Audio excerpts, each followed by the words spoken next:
Students, good morning to you all. जैसा कि हम जानते हैं, हमने लास्ट के लेक्चर्स में आपको वर्क, पावर और एनर्जी के कुछ एक्सप्रेशंस करवाए थे और मैंने आपको work done by constant force and variable force से न्यूमेरिकल्स भी करवाए थे। तो बच्चों, आज का जो हमारा टॉपिक है वो टॉपिक बेस्ड है न्यूमेरिकल्स पर और मैं आज आपको 4 न्यूमेरिकल करवाऊंगा। ये न्यूमेरिकल्स बेस्ड होंगे काइनेटिक एनर्जी पर। तो देखिए, और इसमें जो 2 न्यूमेरिकल मैं ऐसे करवाऊंगा जो आपके कॉम्पिटिटिव एग्जामिनेशन के लिए एक शॉर्ट ट्रिक का काम करेंगे। सबसे पहले हम वो भी देखेंगे और जो अभी मैंने यहां पर एक न्यूमेरिकल लिख के रखा है, पहले हम इस न्यूमेरिकल को सॉल्व करेंगे, उसके बाद हम बाकी 3 न्यूमेरिकल्स को स्टार्ट करेंगे। तो मैं संदीप मिंजान आप सबका स्वागत करता हूं अपने इस चैनल में जिसका नाम है सानवी एकेडमी। तो देखिए स्टूडेंट्स, यहां पर जो मैंने न्यूमेरिकल लिखा है ये है a body of mass 5 kg initially at rest. तो आपको वर्डिंग समझनी है, आपको पूरे न्यूमेरिकल का वर्डिंग समझना है कि न्यूमेरिकल कह क्या रहा है। जब तक आपको वो चीज समझ नहीं आएगी तो आप न्यूमेरिकल को सॉल्व नहीं कर पाएंगे।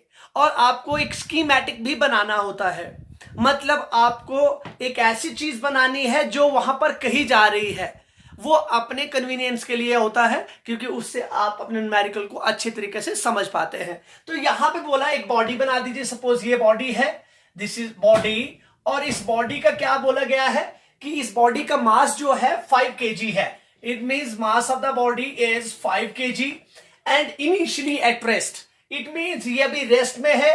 तो आप जानते हैं इनिशियल वेलोसिटी को हम रिप्रेजेंट करते हैं यू से, तो यहां पर मैं इसको रेस्ट भी लिख सकता हूं।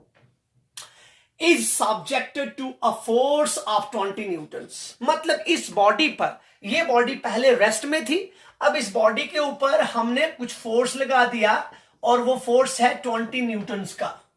अब बोलिए बच्चों, अब जानते हो कि फोर्स लगाने पर बॉडी में क्या होता है, बॉडी एक्सेलरेट होती है, बॉडी आगे डिस्टेंस को कवर करती है।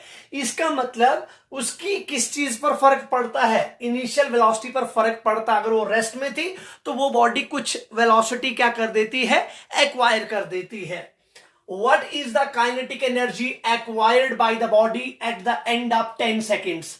और यह भी कहा गया कि अगर इतना फोर्स लगाया जा रहा है तो टाइम, मतलब ये बॉडी तो आगे जाएगी, तो टाइम 10 सेकंड्स के ऊपर आप दिखाइए कि कितना काइनेटिक एनर्जी होगा। It's very simple question. तो लेट्स डू दिस। देखिए, हमारे पास सबसे पहले हम लिखेंगे, हमारे पास दिया क्या है, हम बोलेंगे here mass is equals to 5 kg, initial velocity represented by u is equals to 0, that is in the state of rest।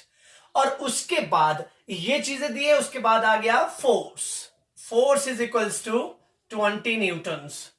और टाइम जो है हमारे पास, टाइम इज 10 सेकेंड्स और हमें निकालना है के काइनेटिक एनर्जी। तो सबसे पहले आपके जहन में क्या चलना चाहिए, आपके जहन में चलना चाहिए कि काइनेटिक एनर्जी को हम कैसे निकालते हैं। तो उसका लेक्चर मैं दे चुका हूं। काइनेटिक एनर्जी का एक फॉर्मूला होता है जिसको हम कहते हैं, यहां पे लिख दूंगा, but K equals to half m v square. Mark this as equation number 1। देखिए बच्चों, हमारे पास काइनेटिक एनर्जी का फॉर्मूला होता है 1/2 मास इंटू वेलोसिटी का स्क्वायर। तो हमारे पास इस क्वेश्चन में दिया क्या है, इस क्वेश्चन में हमें मास दिया गया है। देखिए, मास का प्रयोग तो हम ये करेंगे, लेकिन हमारे पास v नहीं दिया गया है। गलती से भी ये v मत डालिएगा, जो ये इनिशियल वेलोसिटी है तो इनिशियली है, इस v को निकालना है।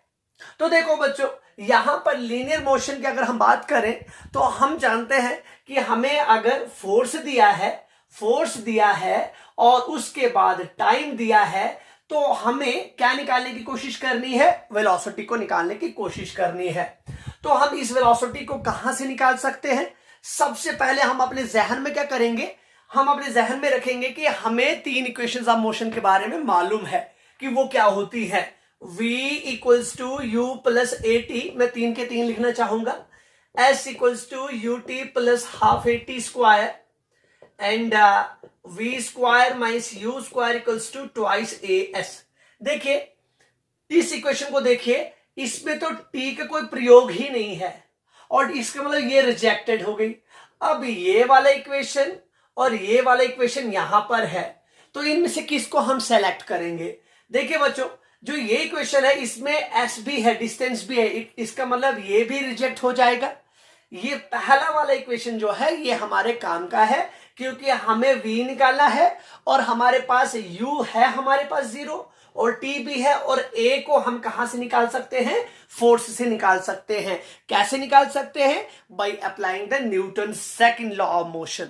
तो देखिए हम यहां पर बोलेंगे force is equals to mass into acceleration, therefore mass into acceleration equals to force की जगह पे हम डाल देंगे 20। अब a आ जाएगा हमारे पास 20 divided by mass, which is 20 divided by mass is 5 and it is 4, and what is the unit of acceleration? It is meter per second square। तो इसका मतलब हमने एक्सेलरेशन निकाल दिया है। तो जाहिर सी बात है आपने एक्सेलरेशन इस इक्वेशन के लिए निकाला होगा। तो देखिए अब मैं इक्वेशन 1 को पकड़ता हूं और यहां पर वैल्यूज का इस्तेमाल करता हूं। यहां पर लिखूंगा v equals to u plus at। हमें v चाहिए, v इक्वल्स टू u हमारे पास 0 है, इनिशियल वेलोसिटी a हमारे पास 4 है और टाइम हमारे पास 10 सेकेंड्स है। तो देखिए v equals to 0 plus 40 which is equals to 40 metre पर सेकेंड। हमने वेलोसिटी भी निकाल दी। अब देखिए बच्चों क्लियर हो गया। हमें काइनेटिक एनर्जी चाहिए था, काइनेटिक एनर्जी के लिए ये फॉर्मूला है, यूज करते हैं। Therefore, इक्वेशन नंबर 1 becomes, क्या बन जाएगी? ये बन जाएगी kinetic energy is equals to half, m के बदले में डालूंगा मास जो है बॉडी का 5 और वेलोसिटी के बदले डालूंगा 40 का स्क्वायर। बहुत आसान चीज है। देखिए वेलोसिटी का स्क्वायर, तो मैंने वेलोसिटी 40 निकाल दी है। इसका मतलब जब भी हम 20 न्यूटन का फोर्स उस बॉडी के ऊपर लगाएंगे तो बॉडी जो है इनिशियल वेलोसिटी से कितना फाइनल वेलोसिटी एक्वायर करेगा? Final velocity will be 40 and it becomes now kinetic energy equals to half multiplied by 5 and 40 का स्क्वायर आप जानते हैं 1600। ठीक है, तो देखिए आप इसको क्या करेंगे? 800 multiplied by 5 and it is equals to 4000 joules। It means the kinetic energy will be 4000 joules। It's very important and very easy as well। तो ये एक बेसिक सा क्वेश्चन था कि अगर आपके पास मास दिया है और फोर्स दिया है, अगर उस बॉडी के ऊपर कितना फोर्स लगा दिया जाए और इनिशियली अगर वो बॉडी रेस्ट में हो, तो you will use the concept of first equation of motion, that is v equals to u plus at। तो देखिए ये था पहला न्यूमेरिकल, आप इसको नोट डाउन कर दीजिए। मैं दूसरा न्यूमेरिकल आपके लिए लिखता हूं। देखिए आप इसको नोट डाउन कर दीजिए, न्यूमेरिकल प्रॉब्लम नंबर 2। अब दूसरा न्यूमेरिकल हमारे पास क्या हो सकता है, मैं उसको लिखूंगा न्यूमेरिकल प्रॉब्लम नंबर 2। देखिए हम ये बोल सकते हैं कि अगर हमारे पास एक बॉडी है और उस बॉडी का जो है, अब मैं काइनेटिक एनर्जी को ही रिलेट कर रहा हूं और मैं ये कह रहा हूं कि हमारे पास एक बॉडी है और बॉडी का अगर मोमेंटम, क्योंकि मैंने आपको लीनियर मोमेंटम और काइनेटिक एनर्जी में एक रिलेशन भी करवाया था, तो मैं यहां पर वही क्वेश्चन दूंगा। मैं ये बोलूंगा if the linear momentum of a body increases by 10%। मतलब हमने एक बॉडी का बात करा और उस बॉडी पे क्या कहा कि अगर उसका मोमेंटम 10% बढ़ रहा है, increase by 10%, then what will be its percentage change in kinetic energy। बहुत इंटरेस्टिंग क्वेश्चन है। इस तरीके के क्वेश्चंस आपके कॉम्पिटिटिव एग्जामिनेशंस में आ सकते हैं। यहां पर क्वेश्चन ये बोला जा रहा है, सपोज एक बॉडी है और उस बॉडी का जो मोमेंटम है, आप जानते हैं momentum is the product of mass and velocity. तो एक बॉडी का मोमेंटम अगर चेंज हो रहा है, इंक्रीज हो रहा है 10% से, तो उसके काइनेटिक एनर्जी में कितना प्रतिशत चेंज आएगा, वो क्वेश्चन है। मैं इसको मिटाता हूं और उस क्वेश्चन को करते हैं। बहुत आसान क्वेश्चन है, थोड़ा सा ध्यान देने की जरूरत है। देखिए, अब मैं यहां पर करूंगा एक बॉडी। सबसे पहले मैं बोलूंगा कि यहां पर ये बॉडी है और इनिशियली बॉडी का मास m1 था और इसकी वेलोसिटी जो थी v1 थी। इसका मतलब इसका मोमेंटम जो होगा वो p1 होगा। और अगर फाइनल वेलोसिटी की बात करी जाए तो मैं यहां पर क्या कर दूंगा, मैं यहां पर बॉडी तो एक ही है, 1 के बदले अगर आप m ही रखेंगे, बॉडी एक है, कोई प्रॉब्लम वाली बात नहीं। यहां पर भी मास वही रहेगा, खाली वेलोसिटी मैंने क्या कर दी, v2 कर दी, और यहां पर मोमेंटम क्या हो जाएगा हमारे पास, p2। फर्क क्या बोला कि ये वाला मोमेंटम जो है इस वाले मोमेंटम से कैसे अलग है, मतलब सेकंड मोमेंटम जो है वो 10% इंक्रीज करता है फर्स्ट वाले मोमेंटम से। तो इसकी जो काइनेटिक एनर्जी होगी इनिशियल और काइनेटिक एनर्जी फाइनल, उसमें कितना परसेंटेज चेंज आएगा। तो देखिए, मैं यहां पर सॉल्यूशन करूंगा सीधे और मैं ये बोलूंगा कि मेरे पास जो कंडीशन दिया है, मैं इनिशियल मोमेंटम p1 रख रहा हूं और फाइनल मोमेंटम p2 रख रहा हूं।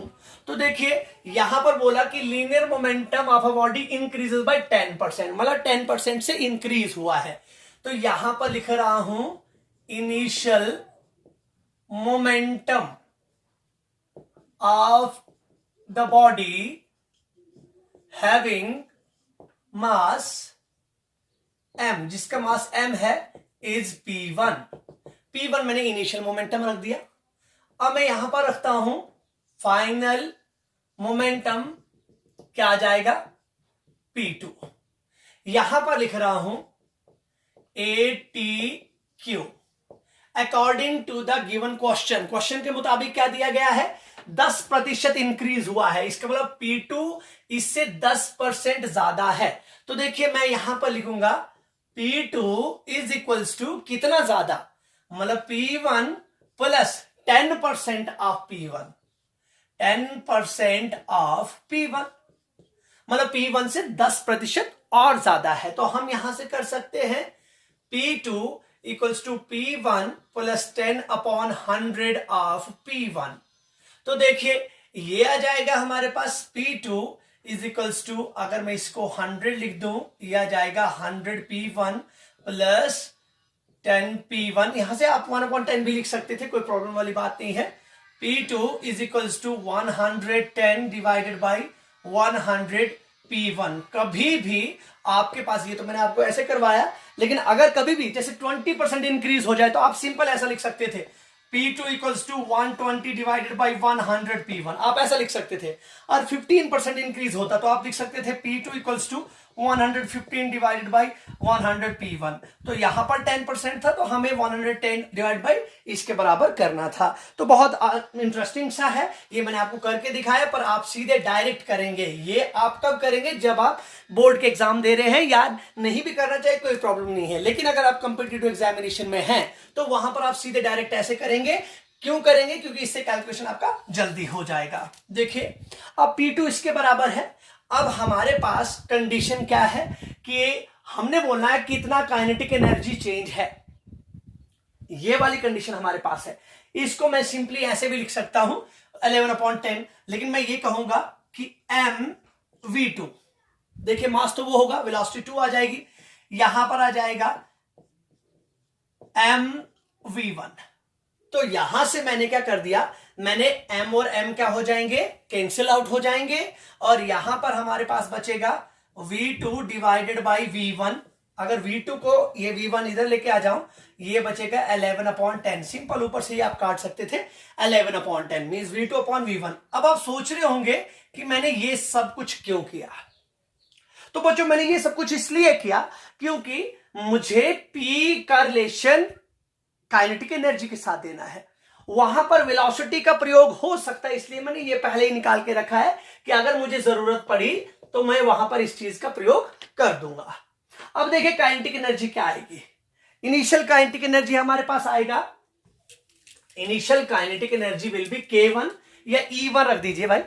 यहां पर मैं बोलूंगा E1 initial kinetic energy, E two final kinetic energy.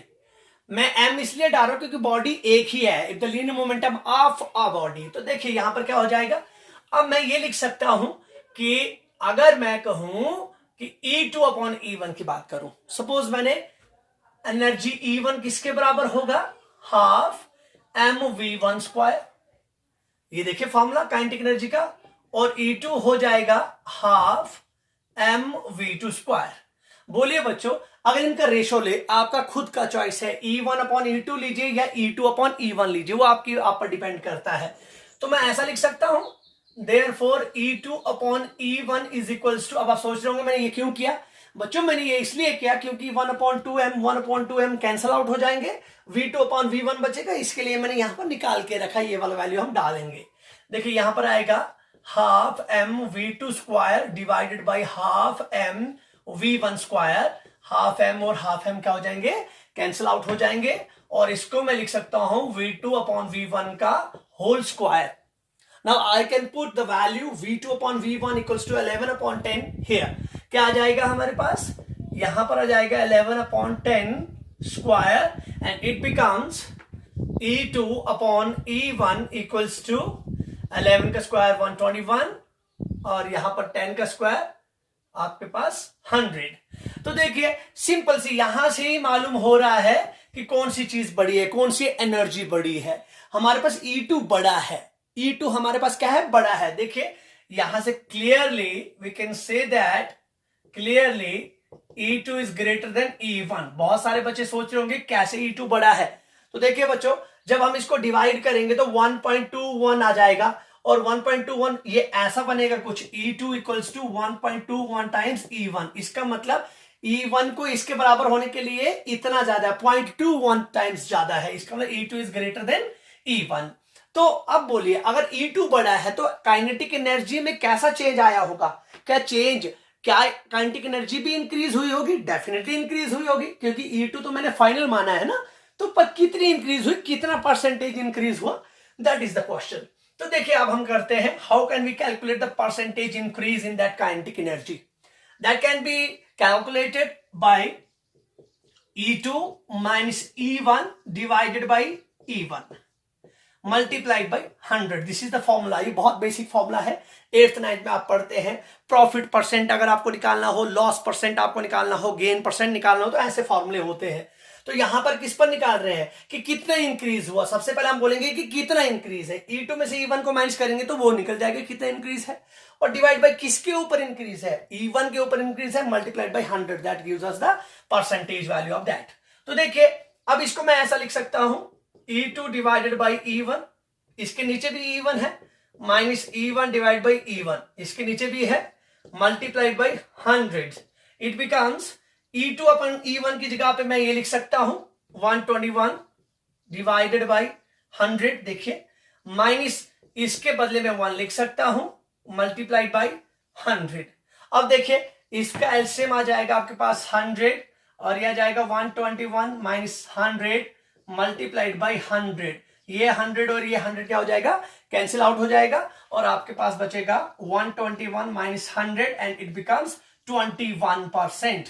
तो बोलिए कितना चेंज आएगा काइनेटिक एनर्जी में। अगर आपसे कोई पूछे if the linear momentum of a body is increased by 10%, then what will be the change in its kinetic energy. The change in its kinetic energy will be 21%, and the change is increased, मतलब कैसा है, increase होगा वो भी 21%, because E2 is greater than that of the E1। देखिए ये थे हमारे पास दो न्यूमेरिकल्स। अब हमारे पास जो तीसरा न्यूमेरिकल है दैट इज वेरी इंपॉर्टेंट, बहुत मस्त न्यूमेरिकल है।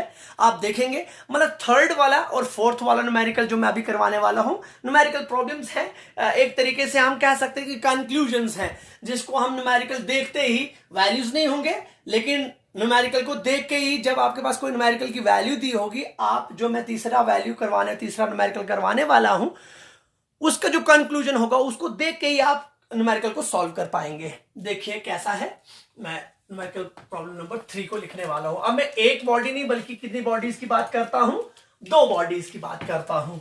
और देखता हूं कि दो बॉडीज में क्या बनता है, दो बॉडीज में क्या चीज मैं बोलने की कोशिश कर रहा हूं।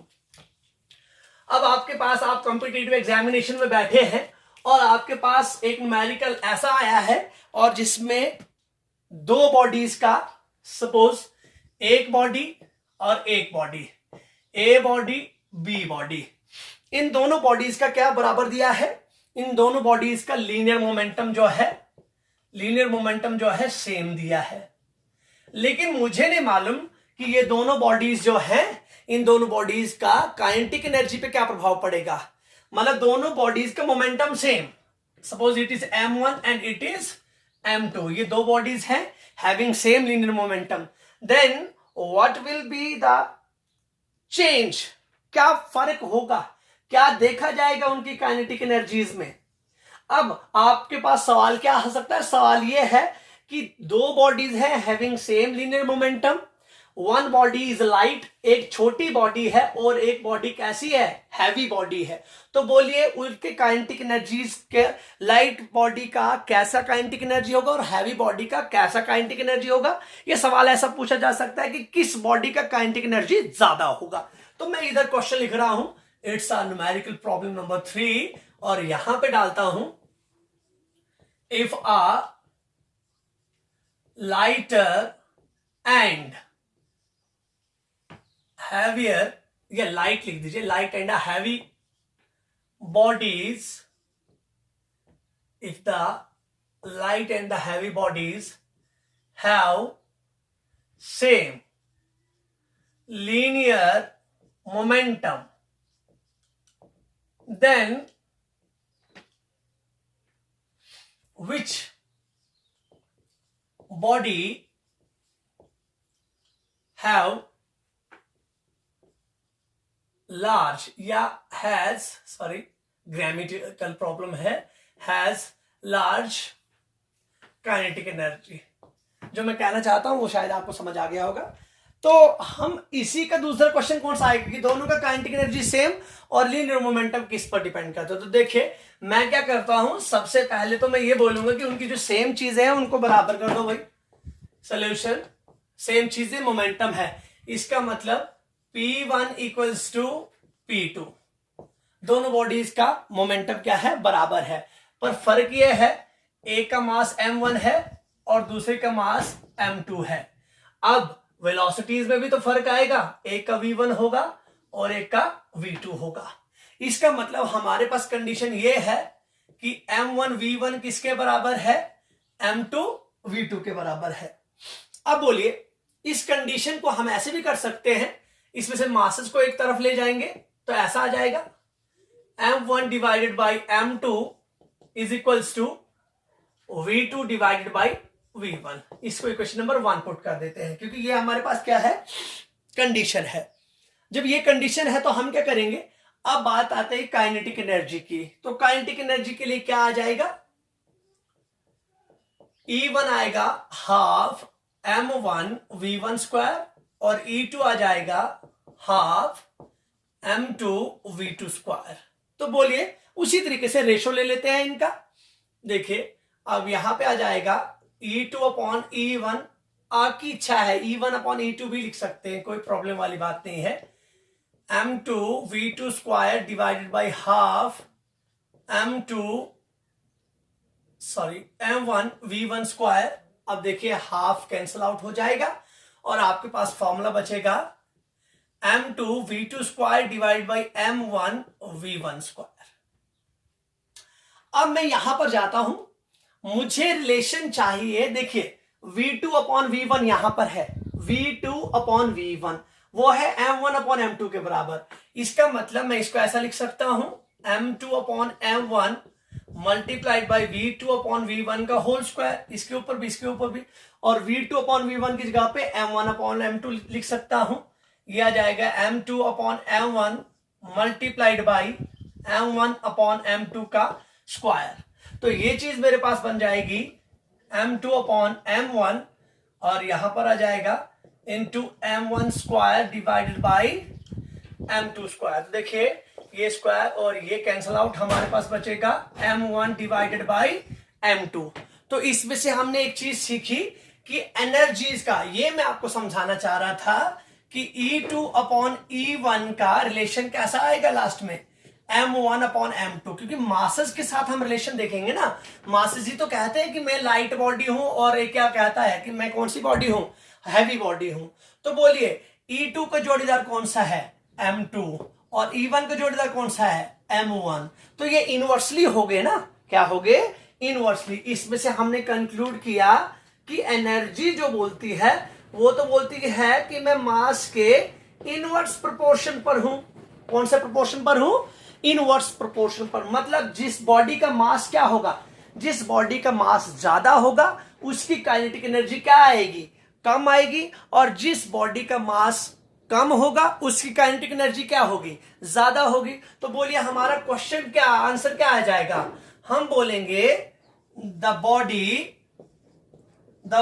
और ब्रैकेट में लिख देता हूं लाइटर बॉडी, मतलब जो लाइट है उन दोनों में से will have the higher kinetic energy। देखिए अगर मोमेंटम सेम हो, सिंपल सा क्वेश्चन है बच्चों, मैं आपको बोल रहा हूं कि अगर दोनों बॉडीज का मोमेंटम सेम है तो जो लाइट बॉडी होगी जिसका मास कम होगा उसकी काइनेटिक एनर्जी ज्यादा होगी।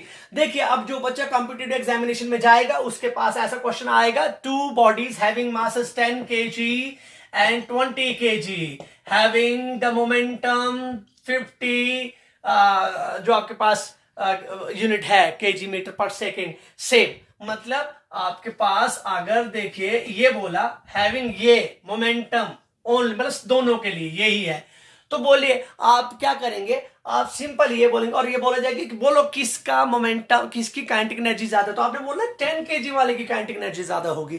कैसे होगी, because kinetic energy is inversely proportional to the respective masses. तो देखिए अगर आप यहां पर कैलकुलेट भी करेंगे आपको मालूम हो जाएगा। तो ये था एक कंक्लूजन किसमें से, आपके काइनेटिक एनर्जी का, कि अगर दोनों बॉडीज का मोमेंटम सेम हो तो किस बॉडी का काइनेटिक एनर्जी ज्यादा होता है, तो लाइटर बॉडी का काइनेटिक एनर्जी ज्यादा होता है। अब क्या आएगा, अब मैं यहां पर ही क्वेश्चन में क्या कर देता हूं, यहां पर ही बोलता हूं हैव सेम काइनेटिक एनर्जी। अब मैं बोल रहा हूं कि दोनों बॉडीज का काइनेटिक एनर्जी सेम है, और यहां पर बोलता हूं कि बोलो कि क्या आ जाएगा, लीनियर मोमेंटम किस बॉडी का ज्यादा होगा। तो बस इसी तरीके से चलेंगे, सेम इसी तरीके से। यहां पर P1 को P2 किया था, यहां पर E1 को E2 करेंगे, बाकी उसी तरीके से चलेंगे। चलिए मैं करके दे देता हूं, अब इसको मैं जल्दी जल्दी करूंगा, लेकिन ये कंक्लूजन्स हैं, आपको याद रखने हैं, बहुत ही ज्यादा इंटरेस्टिंग और बहुत ही ज्यादा इंपॉर्टेंट हैं। एक बार फिर कह रहा हूं बहुत ज्यादा जरूरी। आगे के लेक्चर्स में और ज्यादा टफ न्यूमेरिकल्स लाऊंगा, और जितने ज्यादा आप टफ न्यूमेरिकल्स को अप्रोच करेंगे उतना ज्यादा फायदा होगा। पर टफ चीज करने के लिए आपको बेस का होना ज्यादा जरूरी है, आपकी बेसिक्स क्लियर होने चाहिए। देखिए यहां पर है E1 को E2 के बराबर करेंगे, तो इसका मतलब ये है ये M2 V2 स्क्वायर ये बराबर है। देखिए अगर ये बराबर है 1/2 कैंसिल आउट हो जाएगा। दोबारा से आप M1 अपॉन M2 को किसके बराबर ला सकते हैं, V2 अपॉन V1 का होल स्क्वायर। देखिए सिंपल, इसको इक्वेशन नंबर 1 डालिए। आप सोच रहे होंगे मैं ये क्यों कर रहा हूं, मैं कंक्लूजन के लिए कर रहा हूं भाई। अब देखिए E1 और E2 हमने निकाल दिया। अब कौन सी बात है, P1 जो है हमारे पास होगा M1 V1, P2 हमारे पास हो जाएगा M2 V2। तो इसका रेशो ले लीजिए, जैसे उसका रेशो लिया वैसे इसका रेशो ले लीजिए। अब बोलिए यहां पर मैं क्या कर सकता हूं, यहां पर P1 अपॉन P2, अरे भाई रिलेशन तो लाइट और हैवी का ही दिखाना है ना। तो आप बोल रहे होंगे कि सर आप M1 और M2 क्यों नहीं डाल रहे, इसके बदले ये क्यों नहीं डाल रहे। मैं वेलोसिटीज की बात नहीं कर रहा, जब वेलोसिटी की बात आएगी तब डालियो ना वेलोसिटी, तब बोलना कि कौन सी फास्ट वाला, जब यहां पर बोला जाएगा कौन सा फास्ट है कौन सा स्लो है। यहां पर लाइट और हैवी वो कौन करता है, मासेस करते, इसका मतलब इसका प्रयोग करना है मासेस में। देखिए M1 अपॉन M2 ये वाला इसी तरीके से, और V1 अपॉन V2 यहां पर है V2 अपॉन V1, इसका मतलब इसका भी उल्टा हो जाएगा। यहां पर अगर मैं उल्टा करना चाहूं तो देखो इसको हो जाएगा M2 ये अगर आप निकालना चाहिए, ये इसके ऊपर रूट लग जाएगा, m2 upon m1 under root. देखिए यहां पर शायद आपको समझ नहीं आया, क्योंकि मुझे v1 अपॉन v2 चाहिए था। अगर इसमें से v1 अपॉन v2 चाहिए तो कैसे निकलेगा? देखिए सबसे पहले तो मैं ऐसे कर दूंगा, v1 अपॉन v2 का स्क्वायर इक्वल्स टू, ये उल्टा हो जाएगा, m2 अपॉन m1, ये स्क्वायर उस साइड जाके क्या कर देगा, under root m1 upon m2, वो ही मैंने लिख दिया यहाँ पर, सॉरी m2 अपॉन m1 वो ही लिखा। अब बोले क्या होगा, अब हमारे पास फॉर्मूला ये बना कि अब मैं चाहता हूं कि इस m1 और m2 को भी अंदर लेके जाऊं, तो बोलो अगर इसको अंदर लेके जाऊंगा तो रूट के अंदर तो ये स्क्वायर बनेंगे, इसका मतलब ऐसा हो जाएगा p1 upon p2 equals to under root, ये अंदर जाके m1 square divide by m2 square, और ये अंदर से m2 डिवाइड बाई m1। देखिए ये क्यों लिया, क्योंकि मैं इकट्ठा लेना चाह रहा हूं। देखिए m2 और स्क्वायर कैंसिल, m1 और कैंसिल, आपके पास बचा p1 by p2 equals to under root m1 by m2। ये मोमेंटम्स का रिलेशन है मास के साथ। तो बहुत इंटरेस्टिंग चीज आई, और यहां से हम सिंपल नोट कर सकते, देखो ये आपके पास ऐसा है ना, P1 is directly proportional to root m1। अरे भाई लेकिन डायरेक्ट प्रोपोर्शन में है ना, इसका मतलब लार्ज बॉडी का, जिस बॉडी का मास लार्ज होगा, ग्रेटर मास होगा, उसका क्या ज्यादा होगा, उसका मोमेंटम ज्यादा होगा, विल बी ग्रेटर। कब ग्रेटर पर, जब दोनों की kinetic energy of 1 equals to kinetic energy of 2 के बराबर होगी। तो देखिए कितना बढ़िया कंक्लूजन था, kinetic energy of first divide by kinetic energy of second will always equals to m2 upon m1, ये वाला। और आप सोच रहे होंगे आपने उधर E2 अपॉन E1 लिखा था, कोई प्रॉब्लम वाली बात नहीं है, मैंने E1 अपॉन E2 लिखा है, इनवर्स प्रोपोर्शन में डाला है।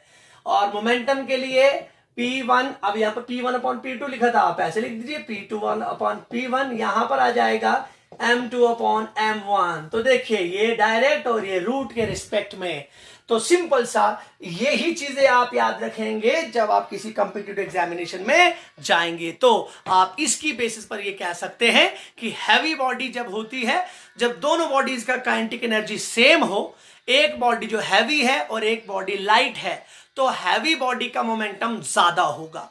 अगर दोनों बॉडीज की काइनेटिक एनर्जी सेम है, यही जो मैंने अभी रिपीट किया, if the kinetic energy is same then the momentum of heavy body will be greater, and if the linear momentum of the two is same then the kinetic energy of the light will be greater.